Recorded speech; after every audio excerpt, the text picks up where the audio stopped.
Jason Johnson is the modern-day equivalent of the Harry Potter sorting hat. His company, Johnson Partners, is one of the world's most dynamic executive search agencies, finding talented business executives and placing them in their perfect role. Welcome, Jason. Thank you. I thought we'd start with just some insights into the executive search industry. I'm not very familiar with it myself. Tell me, how does it work and what do you do?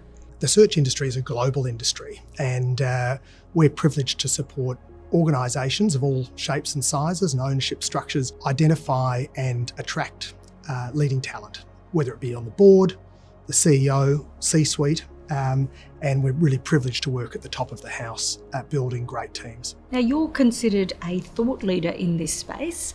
How did that arrive? Well, I've been a partner in this industry for 23 years now, and I've been privileged to speak on 5 continents on the topic of executive search and leadership and CEO succession. I've been privileged to be the chairman of the Global Industry Association that manages and leads the executive search industry as well, and that's just provided incredible opportunities and platform for me to share views and learn and grow with other great leaders around the world. Equality and diversity are 2 of the hallmarks of your firm. What inspired that focus? Well, I'm a father of 4. 2 of my daughters are adopted Taiwanese-born girls, and when they were, they're now 15, when they were growing up, I said to them that one of my strong commitments was to make sure that I could do all I could to influence to make sure that we had a society where they had the same opportunities as my other biological children. And as an executive search firm, we have a tremendous opportunity to influence the way that people think about diversity and inclusion. So we as an executive search firm always make sure that our clients are seeing very diverse slates of candidates, whether that be gender, ethnicity, geographic experience, to make sure that they can build diverse teams. And all the evidence is that diverse leadership teams deliver better outcomes for shareholders and other stakeholders. Look, I think growing up in the schooling system and then the society, the business society that I observed, there was certainly clear racism, but also some of this unconscious bias that was impacting people of ethnic backgrounds. And we can look at the ASX results today of the ASX 300, so the 300 largest companies in Australia. 91% of those companies are run by men.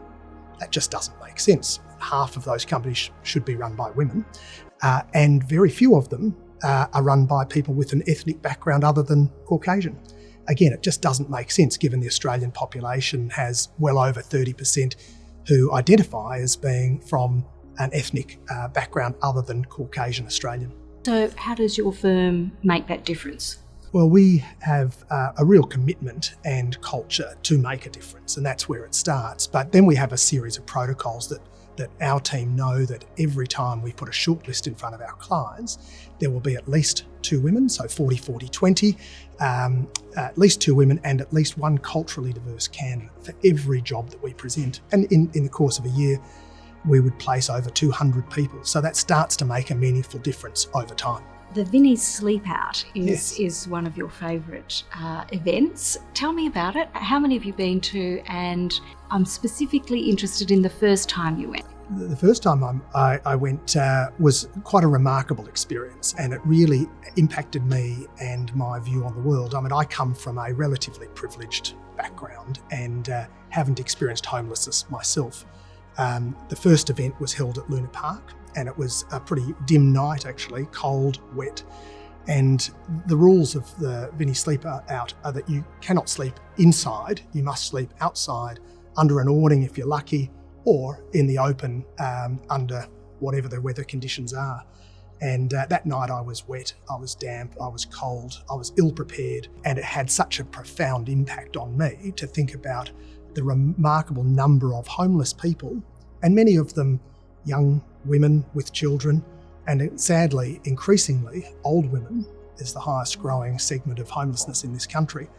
And for someone that had the luxury of having a house over my head and as many warm meals as I wanted, it caused in me, catalysed, I guess, a sense that I wanted to have some impact on homelessness in this country. I just think it's outrageous that we have 400,000 people sleeping rough every night in Australia. So how do you contribute to that?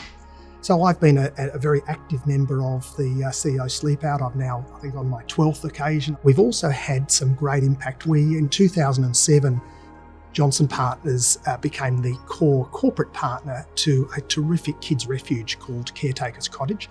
And since 2007, we've been doing a number of things to support them. But the most extraordinary event in our year is cooking for the kids, homeless kids. And now that used to be just the kids that were resident. Now we get 70 or 80 guests turning up for this extraordinary meal that we put on, ham and prawns and chickens and often these children between 13 and 18 would not experience Christmas in any other way. And so it's become a really special milestone in our year. And that is the Christmas function. It literally is a Christmas event for them, indeed. Macquarie University, your alma mater, tell me about it.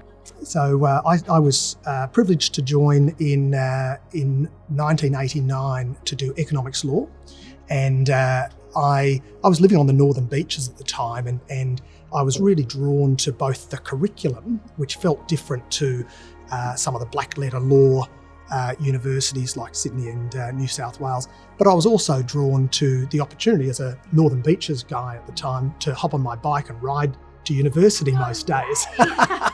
and I did. But I just loved the culture of Macquarie. The open thinking, the philosophical perspectives, rather than just hard black letter law. And the economics curriculum has equally, I think, prepared me. I now view myself as an entrepreneur. I think it prepared me to be a very successful business person. Why was that, do you think? Just had a much broader open lens rather than just studying neoclassical economics, which is a bit dull and a bit irrelevant when you actually get into real life business. I felt I was better prepared to be in business having left Macquarie than I might have been at a more rigid, academically oriented university, to be quite frank. And yet you went into law but didn't stay with it. Yes, I was very lucky. I went through the clerkship program, had a number of offers and landed at Allen and Hemsley, as it was then, Allen's now. And it was just an incredible honour to join that firm. And I had some incredible sponsors and partners that tutored me, mentored me over the years. And back in the day, and I think it's pretty similar today, you worked incredibly hard too. So incredible privilege to learn and grow in the law. But after 5 years in the law, I took a view that there was something more that I could contribute to this world rather than just being a lawyer. And for me, there were some elements that were missing. There was an entrepreneurial element, which is fairly innate in me. There was a sense of connection with people, which I think was just missing in the practice of the law.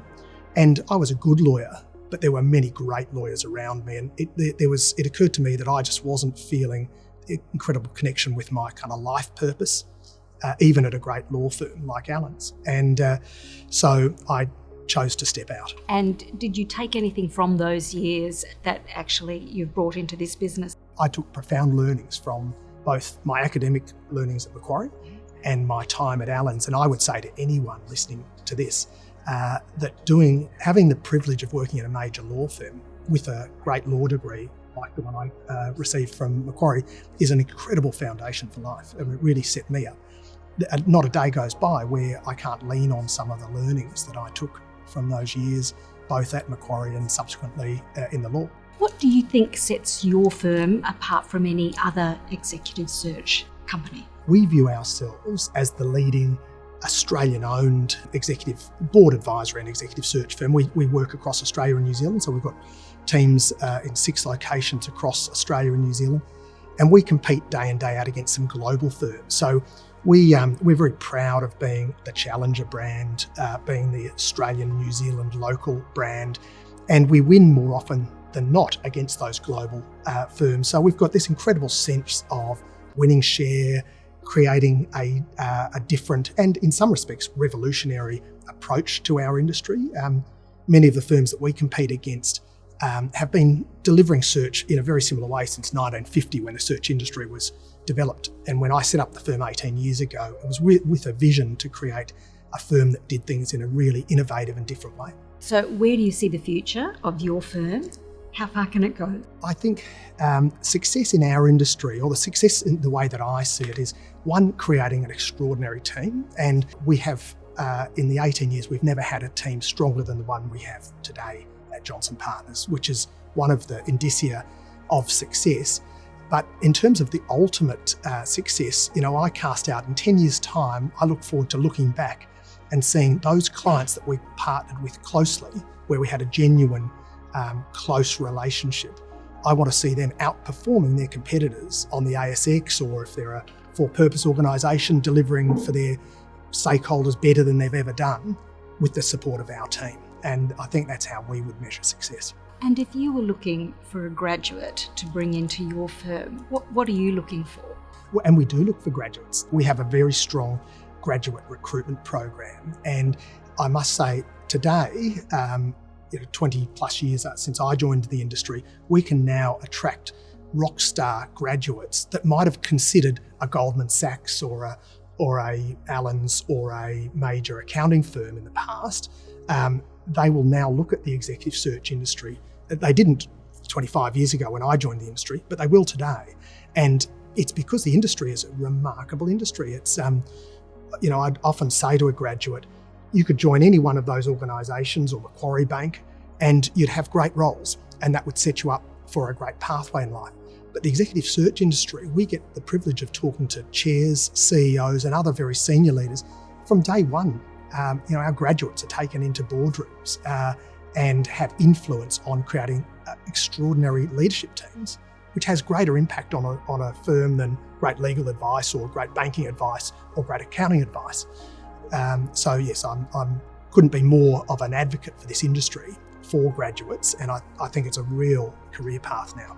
And I'll continue to look for legal backgrounds and economics backgrounds, and from that served me Macquarie. well, indeed, and from Macquarie. Terrific. Thank you very much, Jason. Thank you for your time. Thank you.